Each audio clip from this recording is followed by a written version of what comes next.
Howdy, partners, and welcome to another episode of the Howdy Partners podcast, where we give you tactical insights so that you can execute in your role.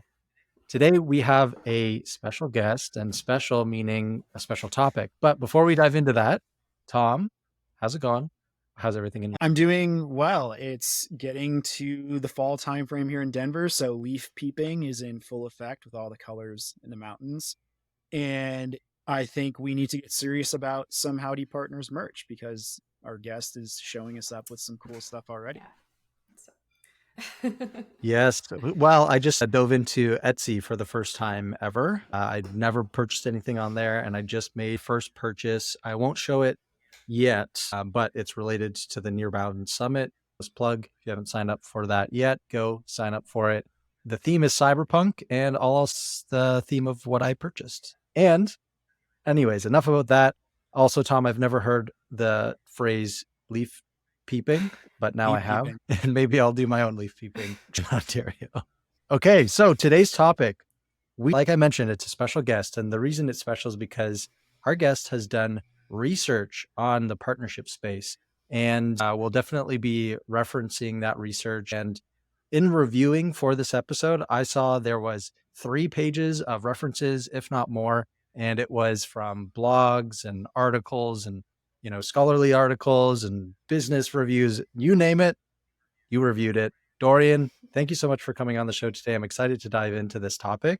Tell the guests more about yourself and that research that you did as well. Sure. Yeah. Super excited. Thanks for having me. And I also signed up for the Nearbound Summit. I'll say that. Shameless plug Yes. number Yeah. 2. Okay. So cool. So I guess just my background, I started as an entrepreneur. So I did sort of like 10 years of entrepreneurship. I've always been interested in entrepreneurship. For my undergrad, I did a BCom in entrepreneurship and innovation. And then in the second half of my career, I sort of pivoted to a corporate career, wanted to build my corporate resume, have some stability, have kids. So I did that. And then on that side of my career, that's where I got into partnerships and especially building channel partnerships in the tech world. I did go back and complete more formal education. So I did a Master of Science, again, in entrepreneurship and innovation. And this time I took the opportunity to write my dissertation topic on how to build channel partner programs as an entrepreneurial venture. So basically, like, how do we treat building and scaling a partner program, or specifically like a channel partner program, as though you're building a business? So it kind of combined these two halves of my career into this research, and that's how that sort of came about. But yeah. So that's me. Nice. And the reason I'm so excited about this topic is, you came to those conclusions about entrepreneurship and the necessity for that skill set to be in partnerships. And that was a theme that was emerging in conversations that I was having. The leaders that I spoke to, they said, well, the best partner person is one who is entrepreneurial because they have so many hands in so many different places in the business. And so the entrepreneurial spirit is really important. So when you were talking about everything that you have worked on, got me jazzed up. And we met at Catalyst, and now we finally get to dive into this topic even further. So I want to learn more about this. Why? Why was this topic compelling for you? Why did you feel it was so important that you should invest your time and that perhaps the industry needed this kind of surfacing of all this information and the summarization that you did in your paper? Tell us more about the catalyst as to why for the whole reason that you did this research. Yeah. So I guess, for me, like, the reason why I'm interested in entrepreneurship is because, for one, I really like opportunity identification. And part of that is like, how do you solve problems? Like, usually there's like a problem that you can be opportunistic about and then solve the problem like through entrepreneurship. So to me, that's kind of like how this came about. Originally, I was going to write my topic as like to me, it just seemed really obvious. Like, you're building and scaling this channel partner sort of thing, and it's like you're building a business within a business. So I was going to write my topic doing that at an organization that I was working in. So I had this whole plan on how I just like everything you do as an entrepreneur, building a business, and all those tools you'd use. I was going to show how you could do that building a partner program. And I kind of kept running into these like barriers and challenges. just sort of organizational friction. And there's a sort of a managerial mindset that was a little bit too rigid. It was sort of preventing me, it was creating barriers for me. And I was like, what is this? Like, why can't I do this? And then I was thinking, well, man, I got to write my paper. How am I going to get this done? Like, so I kind of looked to the industry and I'm like, am I the only one that's experiencing this? And I just sort of started seeing themes across, LinkedIn and people's chatter and like commentary, like just the challenges that partner professionals were facing in trying to build and scale like these partner programs in organizations. They were often like under resourced. They didn't have like top down executive support. Even like in job postings, you can see it. So there'll be like a role for like partner manager, first of all. And then this partner manager is expected to like come in, build an entire partner program, scale it, develop the strategy, manage all the partners, onboard all the like everything. And but yet the organization's only willing to allocate like one role to it and no other resources. And it's like, what is this about? Yes. Like, so it just seemed like a problem. And then it was like, well, how do we define this? And then it just sort of dawned on me, well, like this, what we're seeing is like managerial behavior being applied to something that should be entrepreneurial. So there's this concept around managerial thinking, which is totally valid and has a place, is around like maintenance and managing budget and not overspending. And you've got something, you've got a good thing going. If it ain't broke, don't fix it, like all of that. And then the other side is like entrepreneurial thinking or an entrepreneurial approach, which is all about like testing and iterating and scaling and breaking things and, having failures. So it's sort of like this dichotomy. So you can't apply managerial thinking to an entrepreneurial pursuit. So to me, it was like, oh, channel partner program development is an entrepreneurial practice or a practice of innovation. And organizations are used to applying managerial thinking to everything. So they're applying managerial thinking to this too. They're not framing this correctly. They're framing this as just another thing to manage, assign KPIs to, and then done.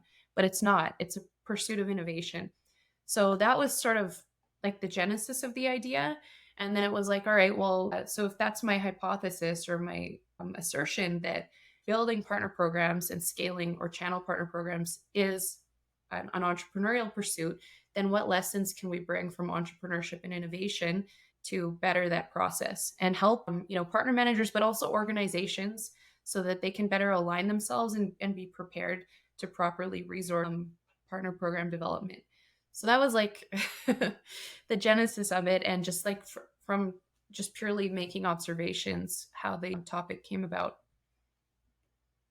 I love that you found the partnership ecosystem in the right channels on LinkedIn and elsewhere, and two, that you notice like every commonality, an issue that we talk about this all the time. I mean, if you go back and listen to every episode, I guarantee you hit on like literally the most talked about topics. Like we just did an episode on how to get a top down or C-suite level buy-in for partnerships. So I this is so refreshing. I the idea of thinking about it from an entrepreneurial lens allows you to free up your mind to truly go after what you need to go after, because partnerships it's not a one size fits all, and it's not necessarily a one avenue is your right path. Like you're going to have to stress test, you're going to have to continually get that buy-in. Like it's not just like you get buy-in once, you're going to have to continually do it. So this is awesome. Good. Yay. Well, I'm glad. It definitely feels like it hit a nerve for people because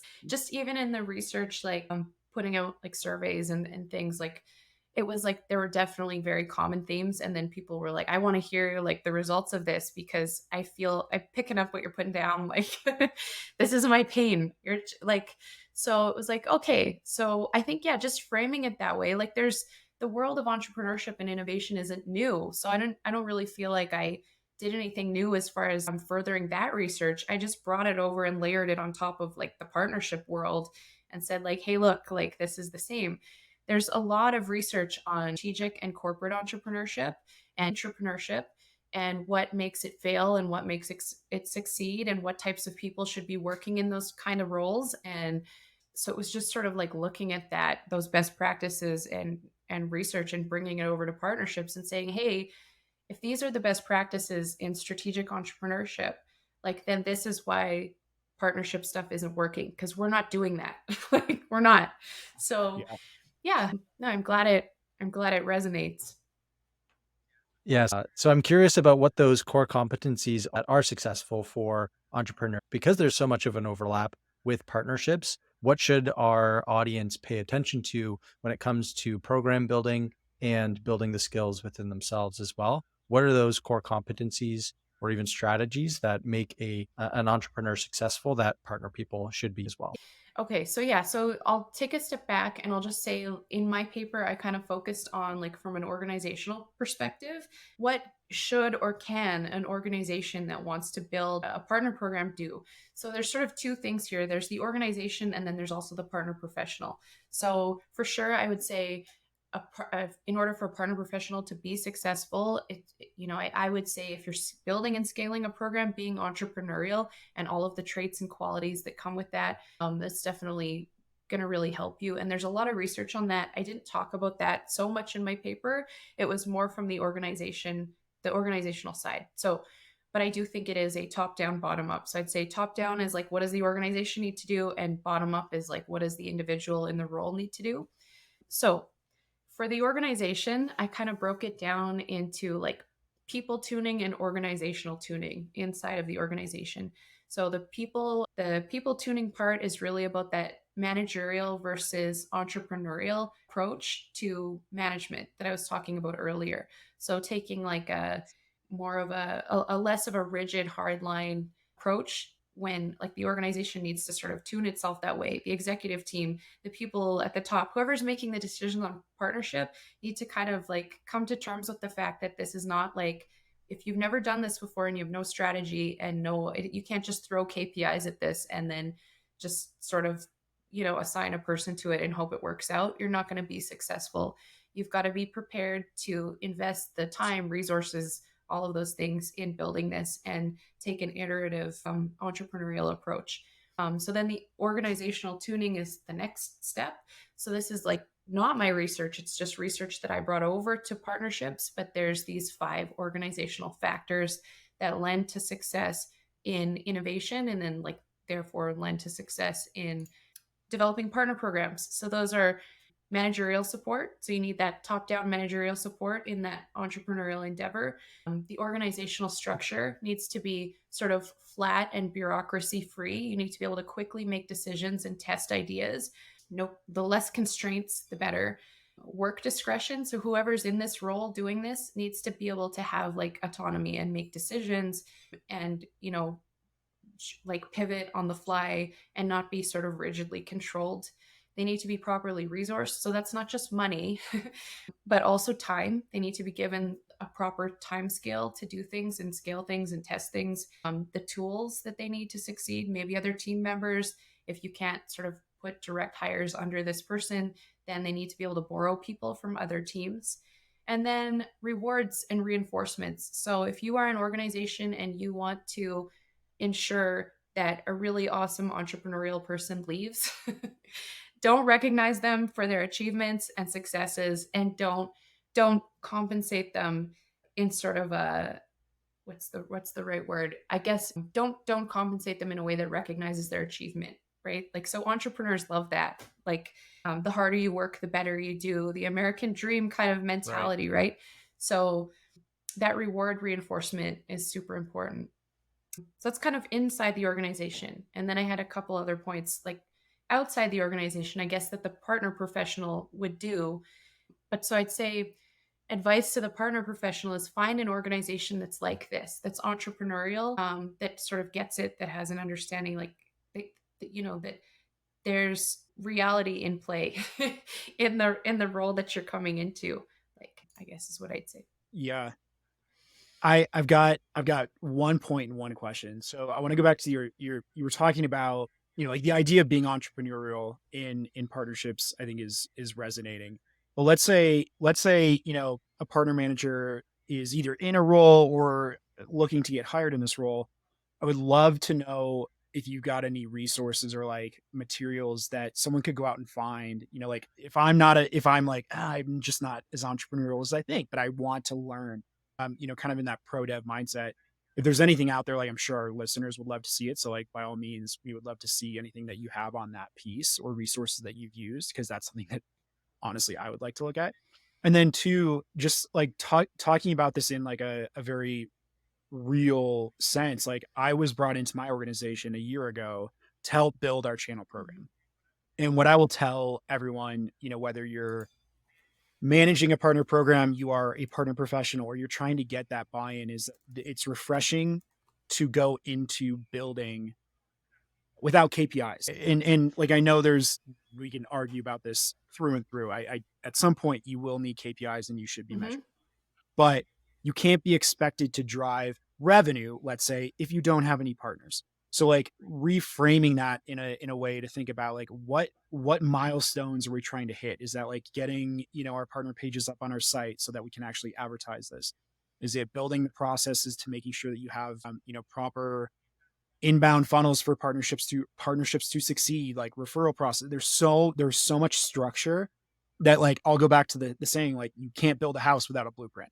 And so if your goal is to build that house, like, use that blueprint, but go slow and methodical. Don't go fast, because as I've talked to Will about this, both in working with him in an organization and partner enablement, and just continue our relationship, it's harder to rip down and rebuild than it is to build it right the first time. So that being tethered back to, if you can, like, try not to be so rigid around KPIs in the first 6 months, even in the first year. Like that you don't even know what type of revenue numbers you're looking at to start. So like, I just want to reiterate how refreshing it is that you see that as Mm-hmm. well, because I think it holds water to building a very foundational and successful partnership when you're not being graded on numbers right from. Mm-hmm. Yeah, totally agree. Okay, so to your first point about characteristics of entrepreneurs and what makes an entrepreneur, and is it, this whole born versus made discussion, there's like a lot of Yeah. research about that, and it's pretty interesting, and it even gets into sort of like the convergence of like psychology and business research. So one of the papers that I referenced is Neeson, and I'll just say Neeson et al. Because I can't remember all the authors on the paper, but they talk about, like, they did a cross-functional kind of look at a whole bunch of papers in the industry about characteristics of entrepreneurs and what entrepreneurs bring to the table and what they're like, personality features and things like that. And I can't remember how many papers they looked at, but it was a lot. And they distilled it down to the top characteristics and traits that entrepreneurial people have or bring to the table. So I would reference that, and I reference it in my paper.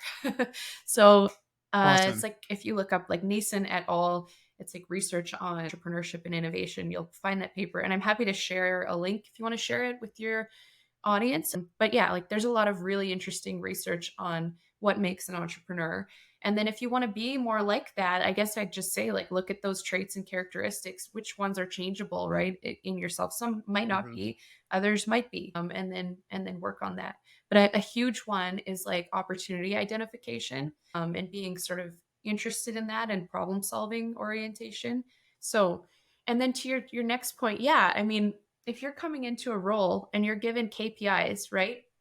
And this is a net new role, net new function, that might work for something like sales, where we have a blueprint. Like, we know I'm a direct sales team member, all the other direct sales team members in a similar industry are selling X amount with a similar product, blah, blah. Like, it's like, okay, we can kind of. So if you were to ask, like, what is the KPI based on, you'd have something to point to, and like some pretty Mhm. credible, data to back up where you got the KPI from. With partnerships, it's not necessarily like that. Like, what another organization is doing on a partner team with a completely different product at a different scale, at a different funding level, like, let alone just like, you don't even have partners in your organization yet. You don't know what they're going to Right. be able to contribute. So and I guess I'd give an analogy. Like, if you were given a KPI, like, let's say to build a house, and it's like, you need to optimize for having the least amount of rain land on the inhabitants, right?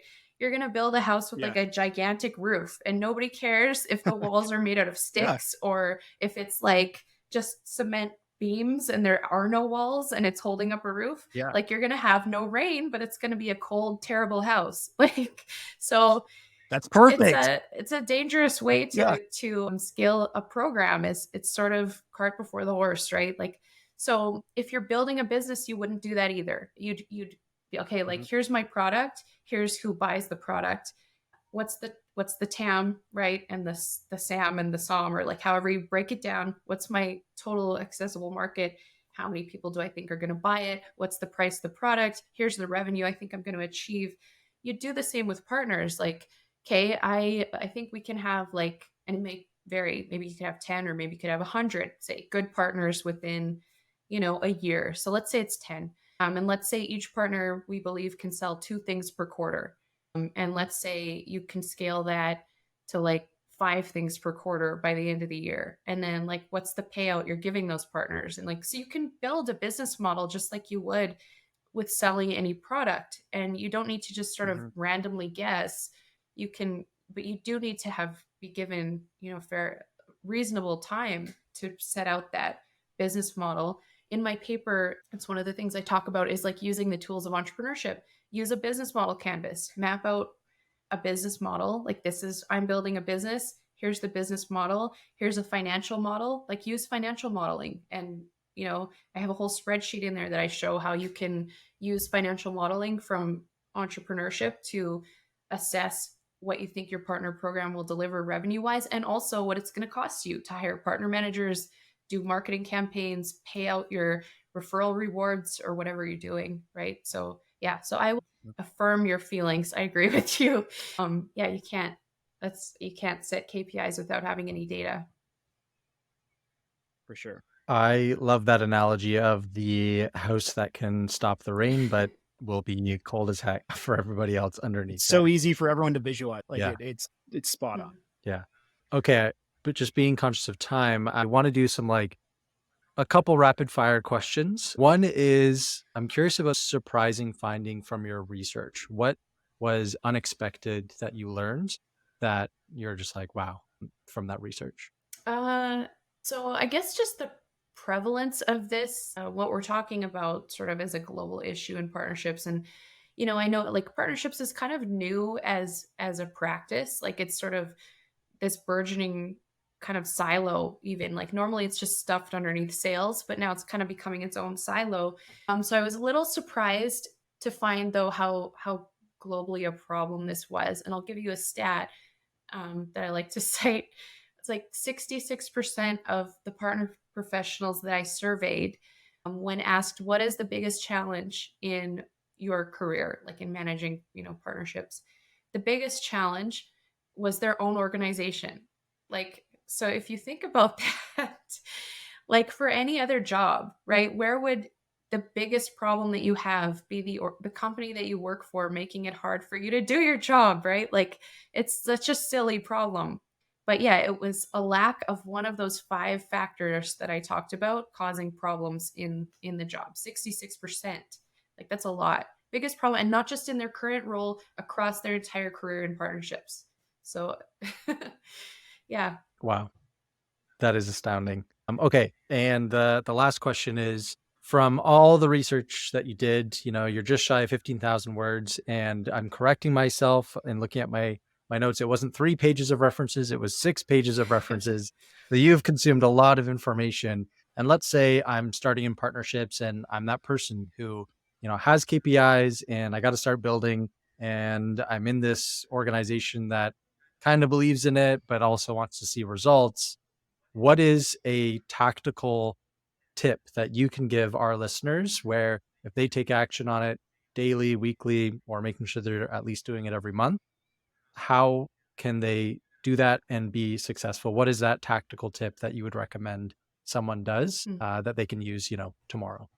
So just say one thing that entrepreneurs are is resourceful. So be as resourceful as possible. If you're kind of in that situation, you know, look at and when I say resourceful, I mean especially with your own time. So make sure that absolutely everything you're doing ties back to one of your KPIs, because those KPIs and those targets are going to help you win buy-in and hopefully get more resources. So that's the whole game, is like, use your time very wisely and make sure all of it drives the KPIs or the narrative around, you know, how do you build a business case to better either to serve your KPIs or I guess to like build a case to adjust those KPIs if needed or to seek resources or whatever you need to do. But yeah, that's the name of the game. Like that should be your business is like, how do I use my time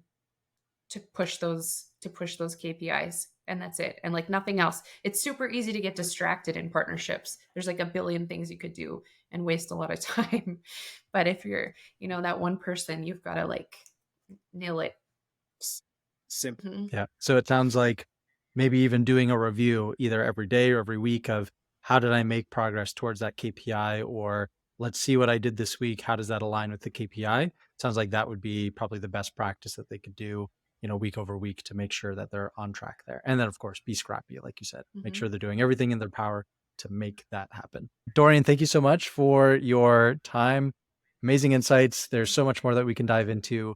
But where can people find you? There's obviously a lot to dive into in your research, but how can they reach you? How can they find you? What do you have going on? Okay, so first of all, I just set up a YouTube channel, so there's nothing on it, but I'm gonna start breaking down my dissertation into like small digestible videos and put them up on my YouTube channel. So it's Innovation Sensation. That's my YouTube channel. I was thinking like Howdy Nice. Partners would be good, actually. That did cross my mind. But yeah, Innovation Sensation. I'm going to talk about later beyond partner stuff, also topics in entrepreneurship and innovation. But yeah, I'm going to break my dissertation down there. And then you can also find me on LinkedIn. So my name, Dorian R. Kominek. There's only one other Dorian Kominek, and he's a man in Poland. So you should be able to find me if you just search my name. Amazing. Thank you so much again. And of course, everyone go check out Dorian. And that was another episode of the Howdy Partners podcast.